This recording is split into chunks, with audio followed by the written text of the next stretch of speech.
அலைகடலான திரண்டு இருக்குமையானது அன்பார்ந்த மக்களே, என்னடா 5 பேர் இருக்கிறீங்க? பரவாயில்ல, 5 பேர் இருந்தாலும் அறுது பழசான ஜோக்க சொல்லி அனத்துவான அந்த மாதவண்டி அபிஷியலு அப்படின்னு ஒன்று. ஐயோ இன்னைக்கு என்ன நகைச்சுவை சொல்லி நாக்க புடுங்குற மாதிரி ஆக்க போறா தெரியலையே அப்படின்னு உங்க மைண்ட் வயசு எனக்கு தெரிக்குது. அப்படிலாம் இல்ல, நகைச்சுவைகளும் இருக்கு. நகைச்சுவை கூட கடைசியில நம்ம வீடியோவோட எண்டிங்ல ஒரு சீரியஸான 2 விஷயத்தை பத்தி நம்ம பேச போறோம். அது நம்ம வந்து கடைசியா நம்ம பேசுவோம். இப்போ ஃபர்ஸ்ட் எடுத்தோம்னா நகைச்சுவையோட போவோம், கலகலப்போட போவோம். நம்ம கழக தோழர்கள் எல்லாருமே நம்ம தாவேக்காரனுக்கு கண்டென்ட் கொடுக்குறதுன்னா போதும், கணக்கோடி தொண்டர் கூட ஓடி வந்துருவான். அதாவது இன்னைக்கு நம்ம கட்டுமர தாத்தாவின் பேராண்டி புல்லாண்ட நம்ம இன்பநிதி என்ன பண்ணிருக்காரு, நம்மளுக்கு கண்டென்ட் மொரட்டு கண்டென்ட் கொடுத்துருக்காரு. மொரட்டு கண்டென்ட் என்னன்னா அப்படியே கடல்லே களமாறுறாரு. கழக தோழர்கள் எல்லாம் வந்து களமாறதை நம்ம பார்த்திருப்போம். கலவர கண்ணிகளை அவுத்து போட்டு அவதூறு பரப்பத்தை பார்த்திருப்போம். இன்னைக்கு நம்ம இன்பநிதி என்ன பண்றாரு, 4 மீட்டர்ல ஒரு ஸ்கேட்டிங் அப்படி எடுத்து அப்படியே வழுக்கின்னு ஓடுறாரு ஒரு பக்கம். ஆட்டோ எப்ப அப்படியே பேக்ரவுண்ட் சாங் நம்ம ஆளுங்க போட்டாங்க. எங்கள் நாட்டின் இன்பநிதி வருகிறார், எங்க பேராண்டி புல்லாண்ட வருகிறார் அப்படின்னு. அங்க அப்பனே வருவாரா வரமாட்டாரான்னு தெரியல, அவரே அடியோட போச்சுருவாங்களா தெரியல, நீங்க இங்க அனுப்பிங்கிற அப்படின்னு அங்க ஒரு மீம்.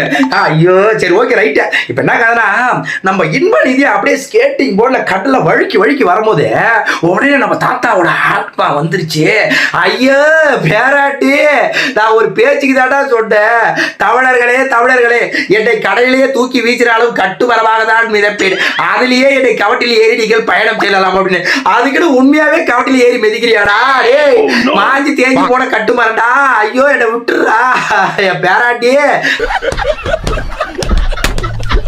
நம்ம தாத்தாவோட ஆத்மா வந்து பேசுற மாதிரி அப்படியே கண்டென்ட் எடுத்து தெரிக்கிறானுங்க. அப்படியே போட்டோல எடிட் பண்ணி நம்மளால டெய்லி ஜோக்கராக்கி விட்டுறானுங்க.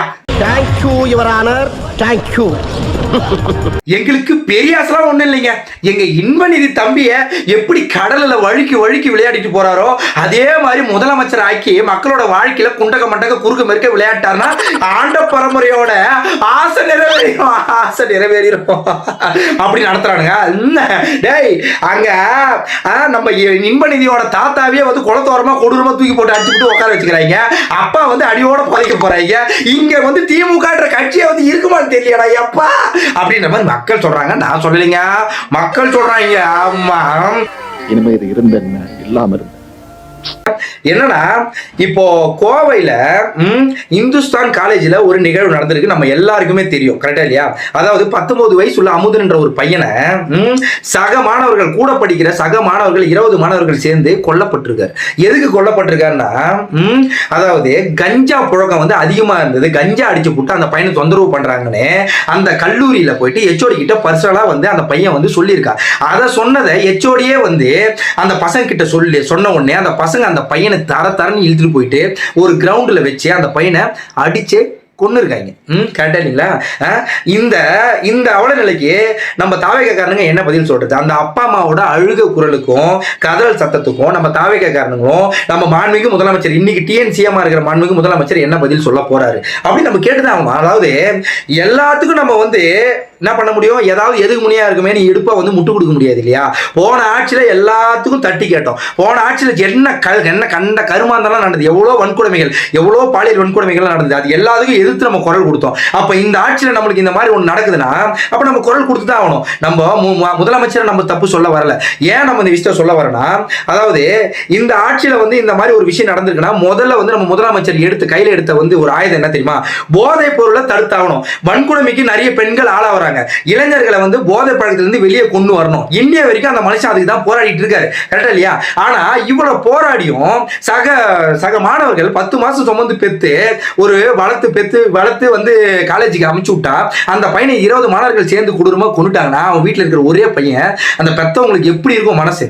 அப்போ இவனுக்கு எப்படி ஒரு கொடூரமான நம்ம தண்டனையை கொடுக்கலாம்? அதாவது வட மாநிலத்துல இதே மாதிரிதான் ஒரு மாசம் முன்னாடி ஒரு சின்ன குழந்தைய வன்கொடுமை பண்ணிட்டாங்கன்னு அவனுங்க 10 பேரை மக்கள் கிட்ட ஒப்படைச்சு அந்த 10 பேருமே சேர்ந்து, அதாவது அந்த 10 பேருமே எல்லாரையும் ஒன்னா வச்சா மக்களே வந்து என்ன பண்ணாங்கன்னா தண்டனை கொடுத்தாங்க, அடிச்சு வந்து கொல்லப்பட்டாங்க. சரியா? அந்த மாதிரி தண்டனை இங்க கொடுக்கணும். அப்பதானே பயம் வரும். இன்னொரு வாட்டி வந்து நம்ம தொடும்போது, இன்னொரு வாட்டி வந்து இந்த மாதிரி வந்து பண்ணும்போது இந்த பயம் அவனுக்கு ஜென்மத்துக்கும் இருக்கணும். இந்த பயம் அவனுக்கு ஜென்மத்துக்கு இருக்கணும். கரெக்டா இல்லையா? அந்த மாதிரி ஒரு தண்டனையா நம்ம மாண்புமிகு முதலமைச்சர் விஜய் அவர்கள் வந்து கொடுத்தாகணும்.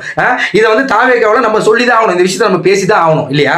மாண்புமிகு பேரவைத் தலைவர் அவர்களுக்கும் எனது மன்மாத நன்றியை எனது மன்மாத நன்றியை எல்லாரும் பாத்தீங்களா, நம்ம கவுண்டபாளையம் சட்டமன்ற உறுப்பினர் ஒரு பெண்மணி எழுந்து பேசும்போது மனமார்ந்த நன்றின்னு சொல்றதுக்கு மன்மத நன்றின்னு சொல்லிட்டாங்களாம்.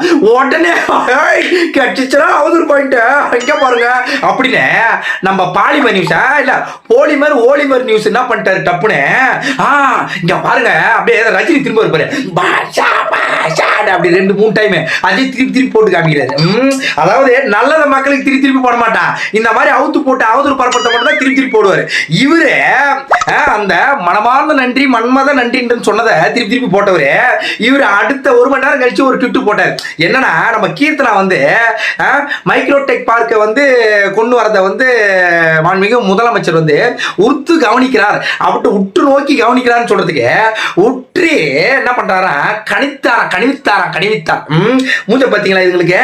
அதாவது ஒரு சட்டமன்றத்தில் லைவ் டெலிகாஸ்ட் ஓடிக்கிட்டு இருக்கு, அத்தனை தமிழ் மக்கள் பார்த்துட்டு இருக்காங்க, எதிர்கட்சிகள் உட்காந்து இருக்காங்க, பல பேர் வந்து சீனியர் கட்சிகள்லாம் இருக்கிறாங்க. அவங்க முன்னாடி ஒரு பெண்மணி வந்து புதுசா ஆட்சிக்கு வந்திருக்காங்க, இப்பதான் புதுசா அரசியல் பேச ஆரம்பிச்சிருக்காங்க. அவங்க வந்து பேசும்போது ஒரு வாய் வந்து கொஞ்சம் தடுமாற செய்யும், ஒரு பயத்துல வந்து தடுமாற்றம் இருக்கும், கரெக்டா இல்லையா? உடனே ஒரு பாலிமர் நியூஸ் அப்படியே பாஷா அப்படியே ரஜினிகாந்த் ஒரு 4 முறை திரும்ப இருப்பாருங்க, அதை அப்படியே ரிப்பீட்டட் மூட்ல போறாரு. ஆனா இவர் மட்டும் உற்று கனவித்தார். என்ன உற்று கனவித்தாரு? ஏன்னா என்னடா உதயநிதி கக்கா போன மாதிரி சொல்லிட்டு இருக்க, ஓலிமர் நியூஸ்ன்றத மணிக்கு ஒரு முறை நிரூபிச்சுனே இருக்கிறாம இந்த மங்கனி அமைச்சர். அதாவது எல்லாருமே தாவேக்காவில இருந்து வரவங்க எல்லாருமே கடை தொண்டனா இருந்து வந்திருக்காங்க, அவருடைய ரசிகர்களா இருந்து வந்திருக்காங்க, கரெக்டா இல்லையா? அதாவது அப்படியே வந்து கமெண்ட்ல வந்து இங்க பாருங்க சிரிச்சவனுங்க எல்லாருமே 4 லைன் போயம் சொல்ல தெரியாம திருட்டு மொழி முடிச்சவனுங்க தான் எல்லாருமே, கரெக்டா இல்லையா? நிக்க வச்சு 4 இங்கிலீஷ் போயமை கேளுங்க, இல்லைங்க எனக்கு தெரியாதுங்க. அதாவது காலேஜ் கல்ச்சர்ல எல்லாமே கட்டச்சுவான்னு நாய்ங்க, இதுங்கெல்லாம் வந்து என்ன சொல்லுதுங்கன்னா, ஐயோ இங்க பாருங்க மன்மதாம்பு நீங்க நட்டச்சு அப்படின்னு சொன்னா கோவம் வருமா வரதா அப்படின்னு சொன்னா கோவம் வருது இல்லை? இப்போ வாய் எல்லாருக்கும் தடுமாறதான் செய்யும், கட்டலையா? எல்லா மாணவர்களையும் அதுக்கேற்ற மாதிரி நான் சொல்லலை, எல்லா மாணவர்களும் நல்லா படிச்சு நல்லா வந்து எப்படி சொல்றது பேச்சு போட்டி அந்த மாதிரி எல்லாமே இது பண்ணிருப்பாங்க. இந்த மாதிரி வந்து அவதூறு பரப்பின்னு தெரியுறானுங்களா, இவனுல கூட்டு வச்சு ஒரு 4 போயமை படிக்க சொல்லுங்களா, நாங்க எங்க ஐயோ நாங்க கட்டடிச்சுட்டு போனதாங்க பாதி நாள் கலவரம் பண்ணதாங்க பாதி நாள் அப்படின்னு அவனுக்கு மட்டும் தான் இப்போ வந்து கதைங்கிறாங்க. அப்படியே இவங்களை அப்படியே புளித்து தள்ளின மாதிரி மன்மதாம்பன்னு சொல்லிட்டாங்க, கொஞ்சமே இல்லை. அதாவது நம்ம மரியா வில்சனும் அதே மாதிரி தான் வந்து நேற்று ஃபுல்லா வந்து என்ன பண்ணாங்கன்னா, ஒரு கிட்டத்தட்ட 1 மணி நேரமா அந்த மனுஷன் வந்து அறிக்கைகளை விட்டுட்டு இருக்காரு, பட்ஜெட் தாக்க நிலவரத்தை வந்து சொல்லிட்டு இருக்காரு. அப்போ வந்து சில வந்து தடுமாற்றங்கள் இருக்க செய்யும். தமிழ் டெலிகாஸ்ட் வந்து ஃபுல்லா போயிட்டு இருக்கு, தமிழ்நாடு ஃபுல்லா வந்து டெலிகாஸ்ட் போயிட்டு இருக்கு, லைவ் வந்து தொலைக்காட்சி எல்லாம் பார்த்துக்கிட்டு இருக்காங்க, எல்லா சீனியர் கட்சிகளும் இருக்கிறாங்க. அப்போ ஒரு தடுமாற்றம் இருக்கும். ஒரு ஆம்பளைக்கே அந்த தடுமாற்றம் இருக்குன்னா ஒரு பெண்மணிக்கு எப்படி இருக்கும்? இதே மாதிரி அனுப்புறானுக்குப்பா. 4 போயமை நிக்க வச்சு படிக்க சொன்னா திருட்டு மூடி முடிக்கிற இந்த மூஞ்சிங்களுக்கு மன்மதாம்பன்னு சொல்லிட்டாங்கன்னு அப்படியே மண்டி போட்டு கோவம் வருதா இல்லையா அப்படின்னு சொன்னா கோவம் வருதா இல்லையா? அது மாதிரி தான் எல்லாருக்கும் எனக்கும் வாய் தடுமாறிச்சு, வேற ஒண்ணும் இல்லை. உங்களெல்லாம் இப்படி தானே அடிக்கணும், உங்களையே போக விட்டு போற மண்டிலே அடிக்கணும்டா. அதாவது எல்லாருமே இப்பதான் வந்திருக்காங்க, யாராலையும் வந்து அப்படியே தமிழ் புலவர்கள் மாதிரி திருவள்ளுவர் மாதிரி யாராலையும் பேச முடியாது, கரெக்டா இல்லையா? திருவள்ளுவரே சில நேரத்தில் தடுமாறி இருப்பாரு, நமக்கு என்ன தெரியும், கரெக்டா இல்லைங்களா? இந்த மாதிரி நிறைய விஷயம் நடக்குது. இந்த மாதிரி சீரியஸான விஷயம், நகைச்சுவைகள் விஷயம், இந்த மாதிரி வந்து என்ன பண்றது இவனுங்களா? தினமும் ஒரு கண்டென்ட்டை கொடுத்து அடி வாங்குறானுங்க நம்மளால, என்னத்த சொல்றது? சரி ஓகே, இந்த வீடியோவை முடிஞ்ச வரைக்கும் ஷேர் பண்ணுங்க, முடிஞ்ச வரைக்கும் ஃபாலோ பண்ணுங்க, பெல் பட்டனை வந்து அழுத்திங்க, நம்ம சேனலை சப்ஸ்கிரைப் பண்ணாதவங்க சப்ஸ்கிரைப் பண்ணிக்கங்க, கரெக்டா இல்லையா? பண்ண மாட்டீங்க மண்டையிலேயே கொட்டா போடுவேன், ரத்த கக்கி சப்ஸ்கிரைப் பண்ணாங்களா ரத்த கக்கி சாவாட்டா, ரத்த கக்கி சாவா அம்மா.